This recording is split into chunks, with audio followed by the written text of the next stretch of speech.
Today we're looking at the Wulftec WRT-150. This is a rotary arm pallet wrapper. Essentially it's the same thing as a WSML, but just think of the turntable being up there. The control panel is the same as what we would find like on a WSML 150S. Not a 150B, but an S. It has all the same controls.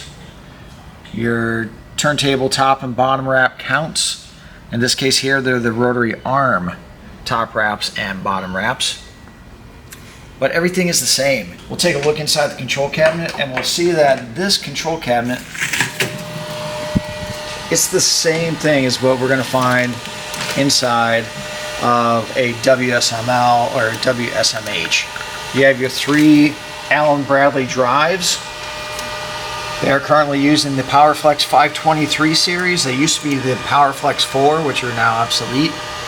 So we'll find these, and these things are the same one as what you'll find in the WSML, because this machine is 120 volts AC, just like the Smart Series WSML or WSMH. This here is the PLC. Allen Bradley now is currently on their Micro 820 series that's going into these. Prior to this series machine, they had the Allen Bradley Micrologix 1000 or the Micrologix 1500. So Allen Bradley has, they keep changing that, and we just have to follow suit. But you can see, for the most part, Wulftec uses all Allen Bradley components unless otherwise specified at the time of order. This here is our master contactor. So again, when this machine is turned on, this contactor has to engage and supply power. This here is our 24 volt power supply. Just like in all the other machines that we've worked on, we've got 120 volts coming in, 24 volts going out, and that controls our PLC and all these switches and relays on the control panel. 24 volts, typically blue wiring. When you see blue wiring inside of most of these control cabinets, that will indicate DC voltage. It's just a low voltage, so to get shocked by 24 volts DC does not hurt nearly as much as getting shocked by 120 volts AC. So we can see we have all this blue wiring, blue wiring, blue wiring, blue wiring. That's all 24 volt DC. And the term that you'll hear is called control voltage. So it's the voltage used to control a lot of the controls, but for instance, these Allen Bradley drives, they have 120 volts going into them, and they're sending 220 or 240 AC volts, 3-phase, out to the motor. And that's what these controllers are doing. Because variable frequency control motors have to be at least 220 3-phase. We cannot do AC variable frequency motors yet at 120 volts. We can't control that yet. But in 220 3-phase, we can control it. So you can speed them up, slow them down. Think of it as like a light switch at home that you can put on a dimmer. We can't do that with motors yet. We can't dim a 120 volt motor yet. So, but you can see the control cabinet is the same exact thing that you'll find on the turntable machines. Moving on from the control cabinet being the same, this is a rotary arm pallet wrapper. Now this one was built a little taller than the average one, and it was built with a 30-inch film carriage. We're going to take a look at the film carriage. Everything that we see here in the 30-inch version, we would normally find as 20-inch. Most people have a 20-inch film carriage. This machine is built with 30 because it's an extra tall. When you have 30-inch, you have more overlap with each cycle. Therefore, you actually wind up using less film, and you can wrap faster with 30-inch because you're going from 20 to 30-inch coverage. Makes sense. So underneath here we have all the same sprockets and pulleys, and we'll open that up in a moment. But for right now, we're going to just open this up. This has the push latch. Now, this has two latches, a left hand and a right hand. They call them the slam latches if we look them up in our system. If you look up slam latch Wulftec, and if you looked up slam latch Wulftec WRT, you'll find the part number ending in 98 and 99 would come up on here. So we're just going to push that in. Once we push that in, we open our door.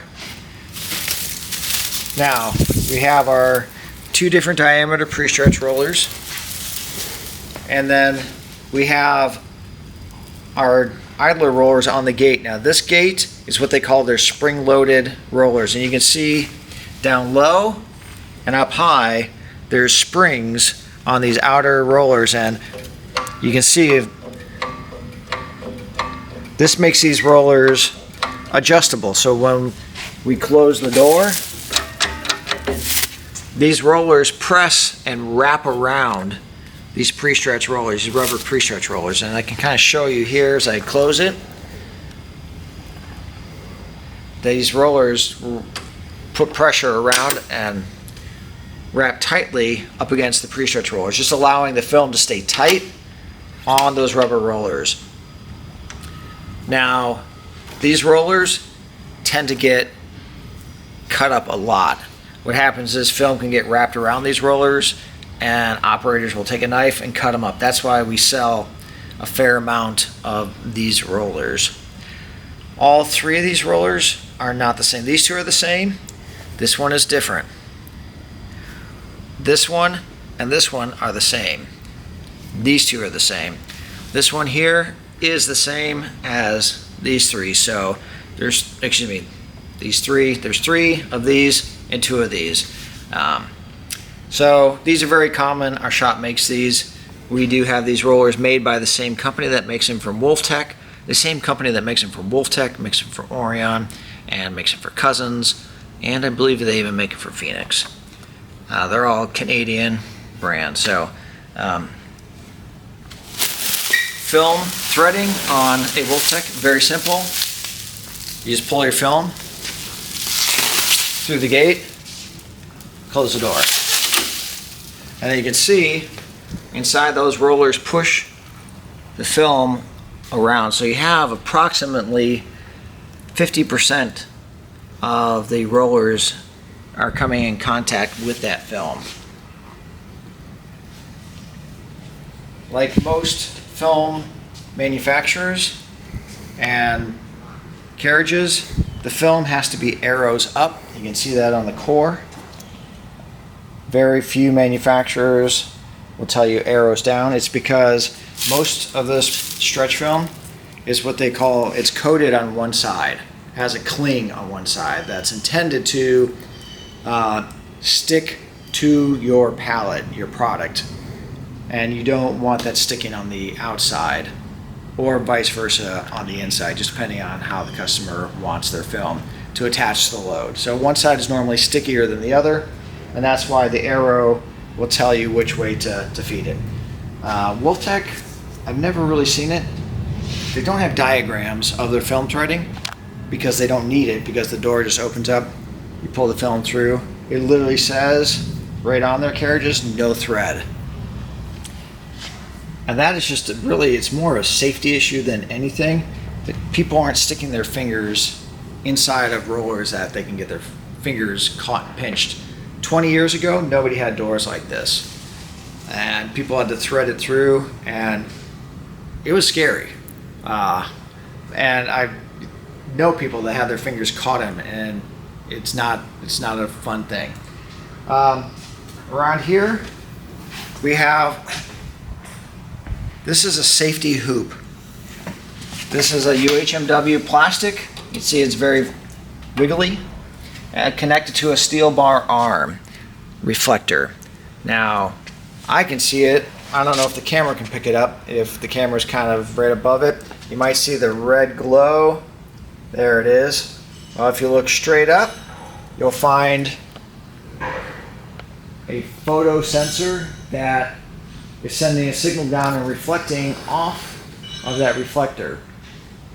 That is creating a light beam. So when this arm is rotating around, if I were to pass my arm over that and break that beam, the rotation of this arm will stop. At least it kills the power, so it doesn't keep driving. So if you were to step in front of it, you won't get bowled over. You might get hit, but you won't get bowled over. You might get knocked down, but you won't get crushed. Common components also we find on here, as what we find on some of the other ones, upper and lower. This is the limit switch ending in 00214. This machine, unlike the Smart Series, the Smart Series uses the roller guides in their carriage. This still uses the old guide block, so it's a slotted UHMW guide block that slides on this steel rail. But outside of that, everything is very similar. This machine is bolted into the ground. So we have bolts in front, we have bolts in back into the concrete. They make the WRT, and they got a 3-legged version, the 1-legged version, a 4-legged version. And then when you get into the WRT-A, it's the same rotary arm, except for there's a conveyor that comes through and brings the load to the machine. This machine here, which we'll demonstrate in a moment, the operators just drop their load right on the floor in front of it, attach the film, and hit start. And we're going to go ahead and do that here. Okay, with a 7/16 wrench, there's 4 of these bolts, and there's a rubber washer on there, and we can take this off.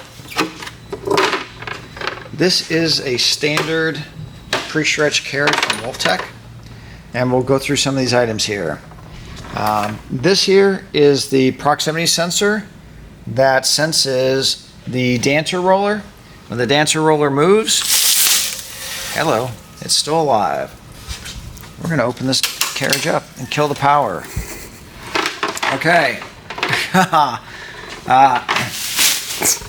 So when you pull this carriage, dancer roller, you can see that the actuator gets further away from the proximity sensor. As it gets further away, it's telling the PLC, I need more power, and therefore it sends power to the motor, more or less power, so it can spin faster or slower.